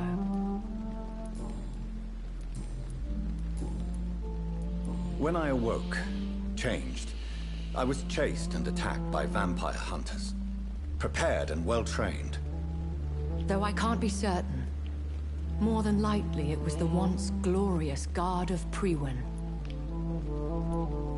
Once glorious, but still dangerous. They have seen better days, but all fanatics are dangerous. You would be wise to stay clear. They are sworn to destroy our kind. You make them sound like some sort of cult. More a society, and like all the best ones, a secret society. I thought them almost gone, but it seemed they have been recruiting. I've been away from London and England for 3 years. This isn't the city I remember. Things have gone from bad to worse here, Jonathan. I've lived in this city for a long time, and I've never seen it like this. The Spanish flu has hit London that bad? Yes, but it's not just that. I've heard things. Things I've not heard for a very, very long time. There are whispers in the shadows. Something far worse than the Spanish flu is here, in the city. What is it you fear? Fear has long since flown this form. But there is something malevolent circling us. I feel fear is merely waiting in the wings. Are there many vampires here in London? Immortals are of a rare breed, and we often tend to hide. But you may occasionally meet some of us at night. Do you know any of them? Have you an idea of the identity of the vampire who attacked me? You mean your maker? No, Jonathan, I have no clue. But I fear he or she is as careless as cruel. To let you discover your new condition by yourself. What do you mean? Every now and then, you may discover an immortal in the deep of the night. But we are a rare and reclusive breed. Our progeny is almost never accidental. Will they all be as affable as you, my lady? I do not see why not. But remember, even the shark smiles before he bites. That sounds like a lesson from experience. Vampire politics are as intricate and sometimes tedious as a game of chess in a gentleman's club. I've learned from experience it is best to decline to play. I bid you farewell, for now, my lady. I must quickly analyze the blood I took from Nurse Crane's patient.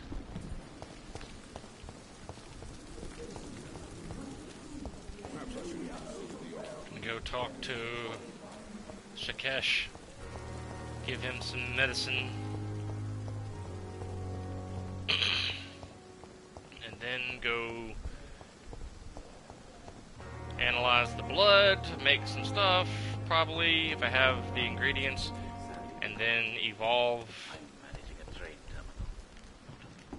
And then... Good evening, Dr. Reed. Stop recording. Such a pleasure to see you again. This guy makes me think of the character from Short Circuit.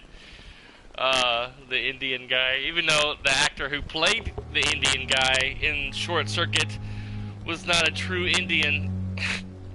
They just put makeup on him to make him look Indian, and he did the accent to be Indian. Do you need medical attention? Well, the proximity of the dead is not the most healthy company. Even if the quiet can be appreciated. Don't take too many risks with your health, Mr. Chidana. None of us are immune to this disease. And that is a good thing. Death and disease is a constant reminder of our mortality. But you have my thanks, Dr. Reed.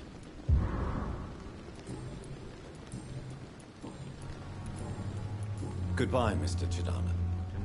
Chidana. Bodies will arrive and then... Mr. Chidana! I'm managing a train terminal. Oh, yeah.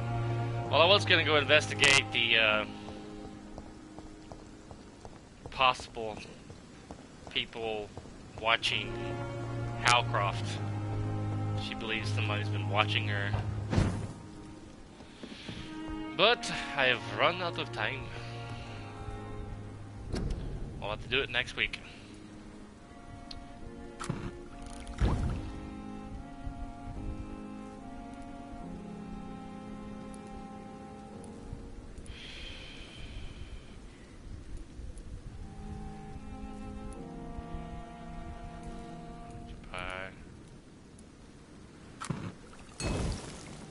Get some medicine to make. I'm gonna need a lot to make stuff for neuralgia. Neuralgia. I guess that's how you pronounce it.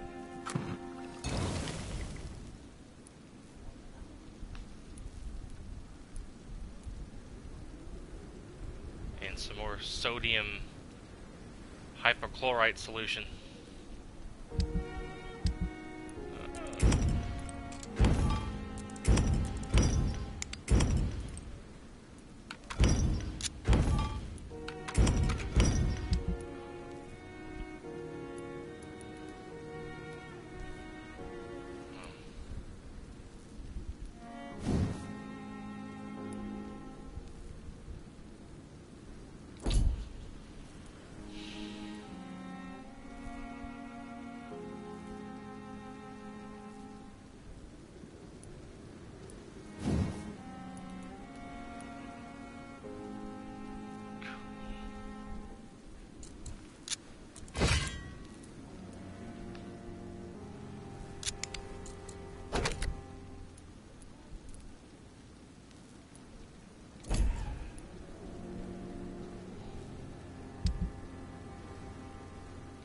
Razvan Vasily was infected by Spanish flu, but also has the highly unstable blood of the Scowls.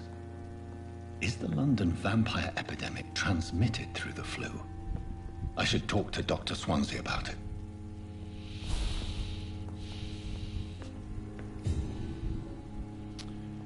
Chapter 3, Family History. Let's see.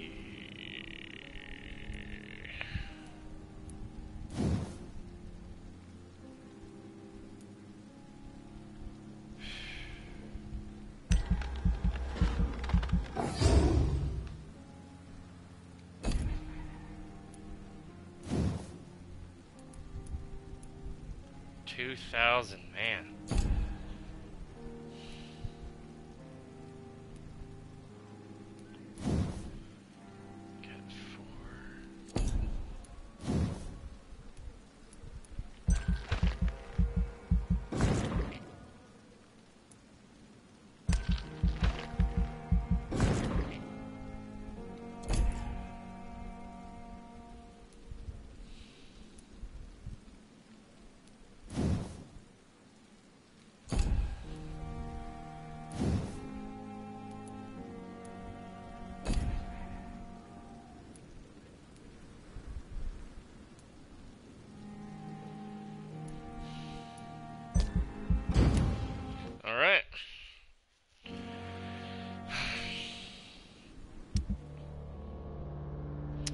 Reports of a mysterious disappearance have escalated in the past weeks. It has reached the point where witnesses have to queue before recounting their testimonies to an officer. Although this phenomenon appears to be a nationwide occurrence, the statements of the last 24 hours have converged around a single area in the country. Whitechapel, London. Yes, once more the despised and loathed East End is left struggle on its own, continuously overlooked by the authorities, even while numerous families in this district report the unexplained disappearance of relatives and neighbors. What has happened to these missing individuals? Where are they? The only link between them seems to be their death, or their health, and their need to urgent medical attention. Until recently, it was a local secret that the only place to get help was a discreet dispensary managed by unidentified Good Samaritans. But the place now seems to be closed, and no one has any news from the facility. Did the missing persons go to a more secret place? Had they been discreetly moved to a more official service? One day soon, the London City Council's Board of Health will have the answer for this new mystery. Oh no.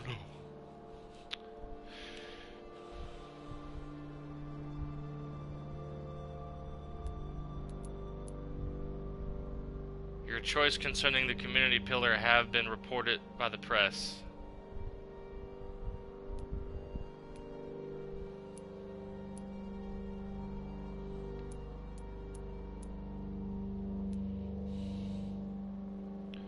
I think I healed some people. Now it still says serious.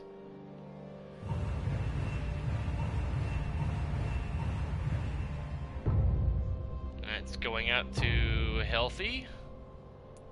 Cool.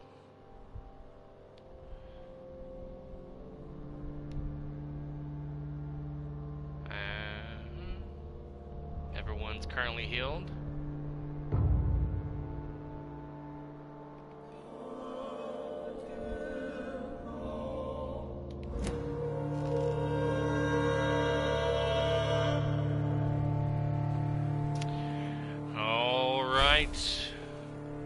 Ladies and gentlemen, thank you for watching.